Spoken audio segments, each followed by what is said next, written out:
Hola, ¿cómo están amigos? Bienvenidos a Gnosis Tributaria. El día de hoy vamos a tratar de anticiparnos al futuro. Voy a plantear un tema candente, novedoso, muy polémico.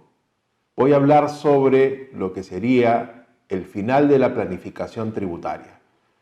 Vamos a dividir en 3 bloques temáticos esta presentación, como siempre, y vamos a comenzar a continuación. En este primer bloque vamos a tratar sobre qué cosa es la planificación tributaria. Lo primero que tenemos que entender es que los seres humanos planificamos todas nuestras acciones y todo nuestro día a día. Planificamos nuestras vacaciones, planificamos nuestros estudios, planificamos nuestros negocios y también planificamos, como no podría ser de otra manera, el cumplimiento de nuestras obligaciones tributarias. Entonces, planificación tributaria viene a ser una especie de un gran género que es la planificación humana. La planificación tributaria, a diferencia de lo que muchos entienden, no significa necesariamente usar técnicas ilegales para generar una menor carga tributaria o reducir la obligación tributaria. La planificación tributaria es un concepto neutro.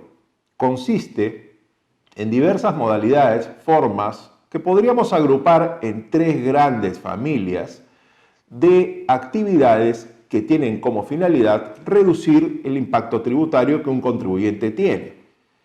Dentro de estas 3 familias podemos identificar a la primera como las economías de opción, que son formas lícitas de lograr los ahorros tributarios. En la segunda familia encontramos a las formas ilícitas, donde hay, sin embargo, una ilicitud de tipo civil administrativo. A estas se les denomina la elusión. Las formas de elusión más conocidas son el fraude a la ley y, aunque a algunos no les parezca, la simulación relativa. Y en la tercera familia o forma de lograr planificación tributaria y reducir los montos de las obligaciones, encontramos a la defraudación tributaria. La defraudación tributaria y los demás delitos fiscales son formas de planificar, reducir ilícitamente, en este caso a nivel penal, las obligaciones tributarias. Con esto tenemos que la planificación tributaria es un concepto neutro.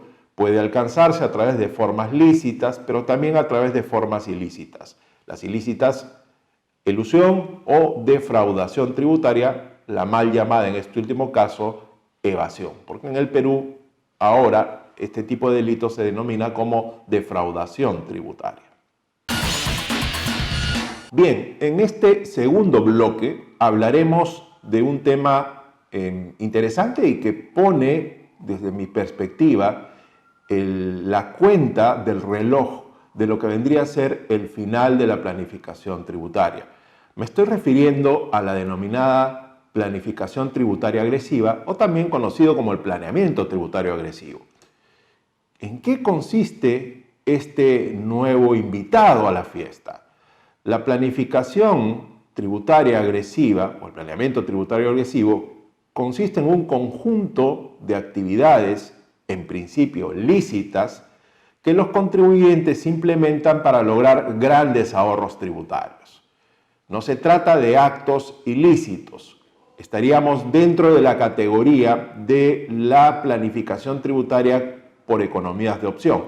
Sin embargo, la magnitud de los ahorros tributarios logrados, por ejemplo, en el caso Apple, del cual se habla que el ahorro tributario logrado llegó a la suma de 88 billones de dólares, ha llevado a que los estados desarrollen un nuevo frente a los efectos de cuestionar los ahorros tributarios, aun cuando estos sean lícitos.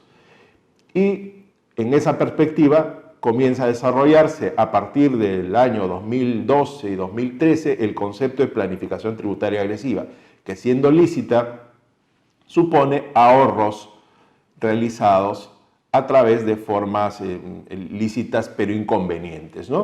BEPS en el año 2013 denomina estos planeamientos como las estructuras técnicamente legales que aprovechan las asimetrías de las reglas tributarias domésticas e internacionales. Se trataría de legislación usada de forma legal pero inapropiada. se nota evidentemente que hay un intento de comenzar a cuestionar los ahorros que, siendo lícitos, pues generan cuantiosos ahorros y cuantiosas pérdidas, sobre todo para los fiscos del mundo.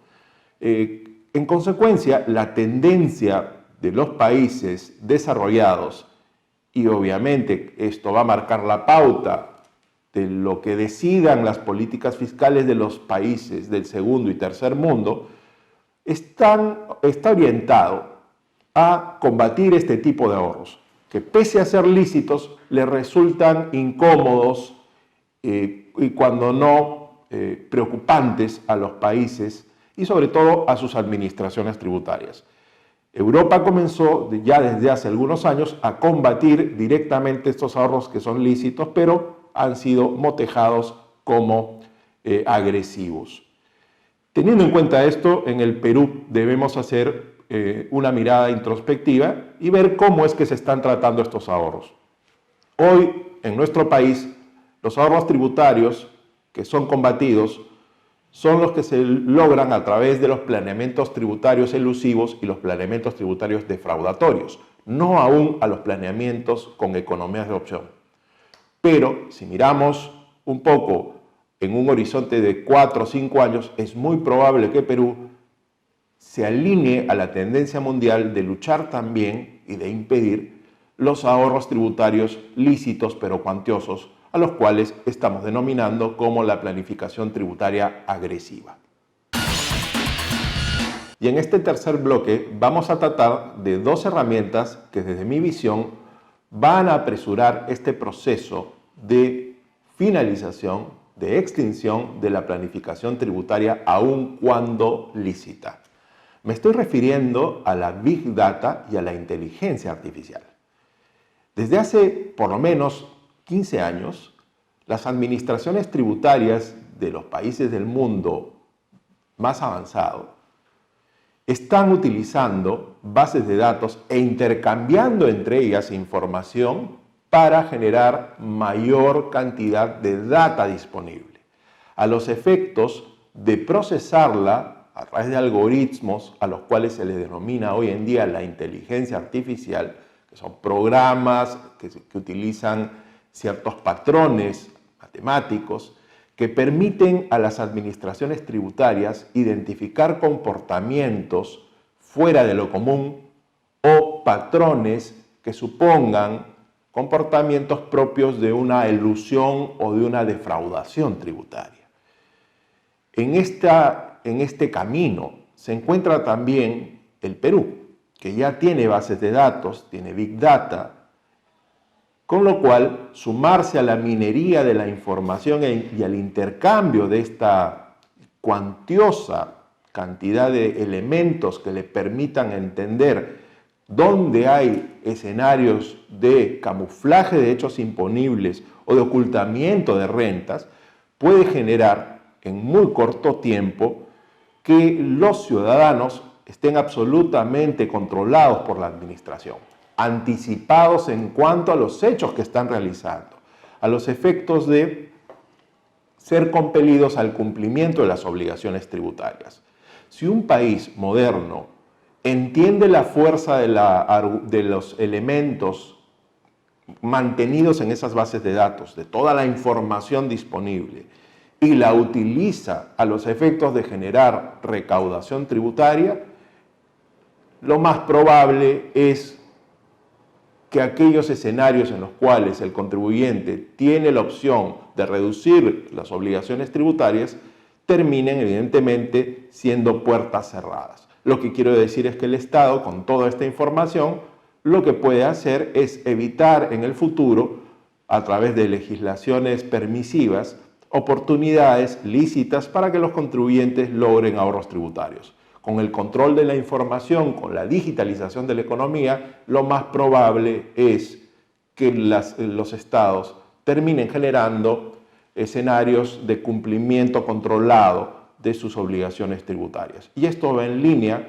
con sistemas mucho más avanzados del control del comportamiento de las poblaciones que hoy en día, por ejemplo, tiene la República China, con el denominado sistema de puntos sociales o el sistema de crédito social a través del cual China ya en este momento está controlando el comportamiento de sus ciudadanos a los efectos de bonificar aquellos comportamientos que de acuerdo al Estado son valiosos, por ejemplo el presentar oportunamente una declaración jurada o no pasarse una luz roja, y penalizando aquellos comportamientos que el Estado considera perniciosos, como por ejemplo el alcoholismo o el tabaquismo.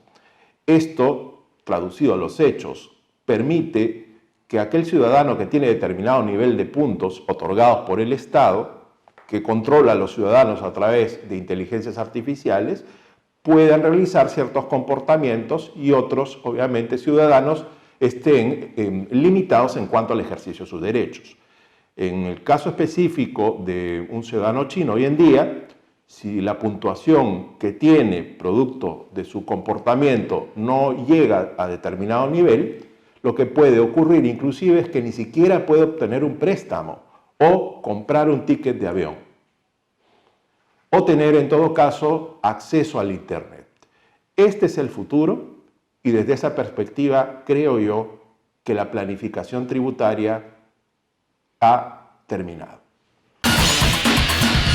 Bueno, muchas gracias por seguir este programa y los invito a seguir el siguiente Gnosis Simplificado.